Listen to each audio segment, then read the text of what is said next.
मित्रों, आज की कहानी में है वो सनसनी व दिमाग को हिला देने वाली गाथा जिसने समूचे मगध साम्राज्य का विनाश कर दिया। सम्राट अशोक की ऐसी रानी जिसने अपनी हवस की आग में बेटे की आंखें निगल कर मौत के घाट उतार दिया। ऐसी कौन सी रानी ने ऐसा किया जिससे मौर्य वंश का ही विनाश हो गया? पूरी कहानी जानने के लिए हमारी इस कहानी को शुरू से अंत तक जरूर सुनें तथा सब्सक्राइब व कमेंट करके बेल आइकन जरूर दबाएं। धन्यवाद। नमस्कार, मैं रणबीर सिंह लोटस एंटरटेनमेंट में आपका हार्दिक स्वागत करता हूं। मित्रों, मगध साम्राज्य और बौद्ध धर्म की एक अनकही कहानी। समय के चक्र में कई राजवंश आए और कई गए। उनके पतन के कारण पहले ही बन चुके थे। आज हम बात करते हैं ऐसे साम्राज्य की जो हिमालय से लेकर उत्तर में गांधार और मध्य में उज्जैनी, विदर्भ तथा पूर्व से पश्चिम तक फैला हुआ था। कालांतर में कुछ ऐसा घटनाक्रम हुए जिन्होंने इस साम्राज्य को बदल दिया। एक हिंसक सम्राट को एक प्रियदर्शी और धर्मी राजा में बदल दिया। सम्राट अशोक और मगध साम्राज्य से कौन परिचित नहीं है? नंद वंश के विनाश के बाद चाणक्य के निर्देशन में चंद्रगुप्त मौर्य ने राज्य की गद्दी संभाली और मौर्य साम्राज्य का जन्म हुआ। उसके बाद उनके पुत्र बिंदुसार, फिर अशोक जिसने अपने भाइयों की हत्या कर राज सिंहासन पर कब्जा कर लिया था। सम्राट अशोक ने अपने साम्राज्य का खूब विस्तार किया, लेकिन कलिंग के साथ हुए युद्ध में नरसंहार ने उनके हृदय में परिवर्तन कर दिया। बाद में उन्होंने बौद्ध धर्म अपनाकर उन्हें अहिंसा और दया के मार्ग पर चलने के लिए प्रेरित किया।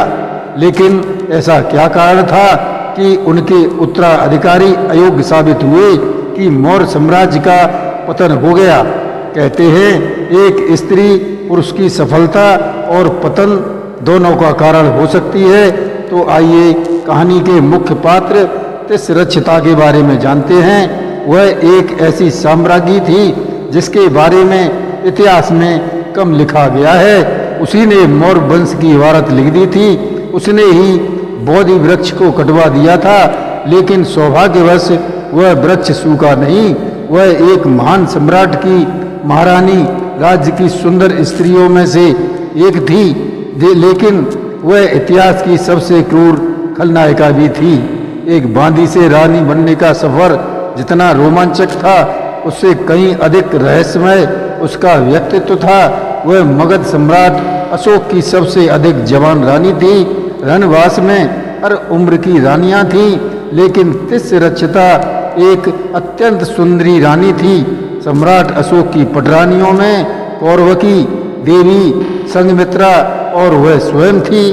तिस्रक्षिता किसी राजवंश या किसी राज्य से ताल्लुक नहीं रखती थी। वह एक गरीब व बेहद साधारण परिवार की लड़की थी जिसे बचपन में श्रीलंका की रानी की सेवा में रखा गया था। एक बार राजा तिस्य अपनी रानी के साथ बगीचे में टहल रहे थे, साथ में बांदियां भी थी। अचानक एक काला नाग एक झाड़ी से निकलकर राजा को डस गया। सभी लोग यह देखकर हड़बड़ा गए। सैनिक उस सांप को खोजने लगे। तभी बांदी के रूप में मौजूद तिस्रक्षिता ने सांप का जहर राजा के शरीर से अपने मुंह से चूस लिया। उसके बाद वह मूर्छित हो गई, लेकिन राज्य वैद्यों ने उसे बचा लिया। इस घटना के बाद उसका नाम तिस्रक्षिता पड़ा। इसका अर्थ है राजा की रक्षा करने वाली। इसके बाद वह राज्य की सबसे विश्वस्त अमूल्य निधि बन गई थी। बौद्ध धर्म ग्रहण करने के बाद सम्राट अशोक ने अपने पुत्र महेंद्र और पुत्री को प्रचार के लिए श्रीलंका भेजा, क्योंकि राजकुमार महेंद्र और वह पुत्री को राजकाज में कोई दिलचस्पी नहीं थी। वे दोनों धर्म के प्रचार में लगे रहते थे।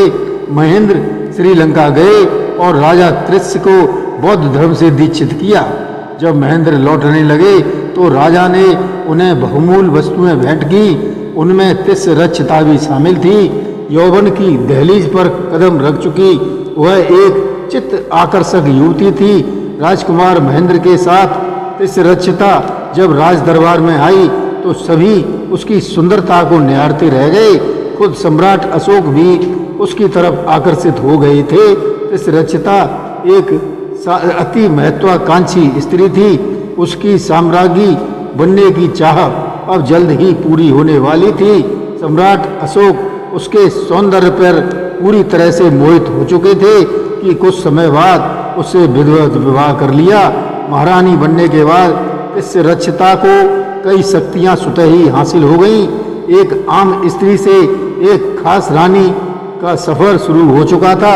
आज तिस्रक्षिता अपनी बांदियों के साथ उद्यान में विहार कर रही थी। पुष्पों पर भंवरों को मंडराते देख उसका मन उल्लासित हो रहा था। तभी उसे शोर सुनाई दिया। ये कैसा शोर है रनवास में? तब दासी ने तिस्रक्षिता को बताया कि आज राजकुमार कुणाल अपनी माँ से मिलने आए हैं। राजकुमार का पदार्पण हो रहा था। तिस्रक्षिता को कौतूहलवश आगे बढ़ी। तभी राजकुमार महारानी को प्रणाम करते हैं। उनकी नज़र तिस्रक्षिता पर पड़ी जो उन्हें अपलक देख रही थी। कुणाल ने कहा, प्रणाम माते। तिस्रक्षिता ने सिर झुकाकर अभिवादन स्वीकार किया। कुणाल ने आगे बढ़कर मन में कहा, आपकी सुंदरता की चर्चा तो पूरे देश में हो रही है। तिस्रक्षिता का दिल पहली बार धड़का, जिससे उसके मन में प्यार का अंकुर फूट पड़ा। नियति ने उसके जीवन में खेल खेल दिया था। एक राजा के यहाँ से निकलकर वह एक राजा की रानी बनने का सफर उसकी बिना इच्छा के ही था। अब तिस्रक्षिता को राजकुमार कुणाल से प्यार हो गया था। उसने अपने प्यार का यार करने का निश्चय किया। एक दिन राजकुमार कुणाल के आने पर उसने कहा, आपकी सुंदरता ने मुझे घायल कर दिया है। मैं आपसे प्रेम करती हूँ। कुणाल ने उसे डांटा और कहा, आप मेरे पिता की पत्नी हैं, मेरी माता के समान हैं। मैं एक विवाहित पुरुष हूँ और अब अपनी पत्नी से प्रेम करता हूँ। इस तरह के कथन पर अगर आपके अलावा कोई और होती तो वह मेरे द्वारा मृत्यु को प्राप्त होती। राजकुमार के इनकार से तिस्रक्षिता का अहम चूर चूर हो गया था। उसने बदला लेने की ठानी। कुछ समय बाद सम्राट अशोक की तबीयत बिगड़ गई। तिस्रक्षिता ने उनकी खूब सेवा की। उस समय अशोक पूरी तरह तिस्रक्षिता के काबू में थे। एक दिन राजकाज में तिस्रक्षिता का हस्तक्षेप बढ़ गया था। उसने सम्राट के कान भरे और कहा, राजकुमार को तक्षशिला का विद्रोह दबाने के लिए कूच करने का आदेश दे दें। अशोक ने कुणाल को तक्षशिला भेज दिया। इसी बीच तिस्रक्षिता ने सम्राट अशोक से राजमुद्रा हासिल कर ली।